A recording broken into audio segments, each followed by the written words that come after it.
আওয়ামী লীগ সরকারের আমলে সরকারের ৯টি মেগা প্রকল্পে অনিয়ম দুর্নীতির অভিযোগে সাবেক প্রধানমন্ত্রী শেখ হাসিনা সহ তার পরিবারের ৪ জনের বিরুদ্ধে ৮০,০০০ কোটি টাকা আত্মসাৎ ও পাচারের অভিযোগে অনুসন্ধানের সিদ্ধান্ত নিয়েছে দুর্নীতি দমন কমিশন দুদক। এর মধ্যে শুধু রূপপুর পারমাণবিক বিদ্যুৎ কেন্দ্র থেকে ৫০০ কোটি ডলারের বেশি বা ৫৯,০০০ কোটি টাকা আত্মসাতের একটি অভিযোগ রয়েছে। মঙ্গলবার দুদকের প্রধান কার্যালয় থেকে এ বিষয়ে সিদ্ধান্ত নেওয়া হয়েছে বলে নিশ্চিত করে সংস্থাটির সূত্র সংবাদ মাধ্যমকে এ তথ্য জানিয়েছে।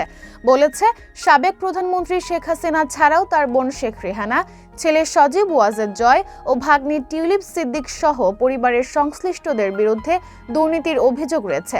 আপাতত এ ৪ জনের বিষয়ে অনুসন্ধান করবে দুদক। অনুসন্ধানে আরও ব্যক্তিদের নাম বেরিয়ে আসতে পারে। অভিযোগে আশ্রয়ণ প্রকল্প, রূপপুর পারমাণবিক বিদ্যুৎ কেন্দ্র, বেজা ও বেবজার বিভিন্ন প্রকল্প সহ ৯ মেগা প্রকল্পের দুর্নীতির তথ্য আমলে নিয়েছে।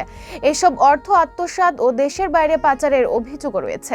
এর আগে গত ১৫ ডিসেম্বর ছাত্র জনতার গণ অভ্যুত্থানে ক্ষমতাচ্যুত প্রধানমন্ত্রী শেখ হাসিনা তার ছেলে সজীব ওয়াজেদ জয় ও ভাগ্নি টিউলিপ সিদ্দিকের মালয়েশিয়ার ব্যাংকের মাধ্যমে রূপপুর পারমাণবিক বিদ্যুৎ কেন্দ্র থেকে ৫ বিলিয়ন বা ৫০০ কোটি ডলার, যা বাংলাদেশি মুদ্রায় ৬০,০০০ কোটি টাকা লুপাটের অভিযোগের অনুসন্ধানে দুদকের নিষ্ক্রিয়তা কেন অবৈধ ঘোষণা করা হবে না তা জানতে চেয়ে রুল জারি করেন হাইকোর্ট।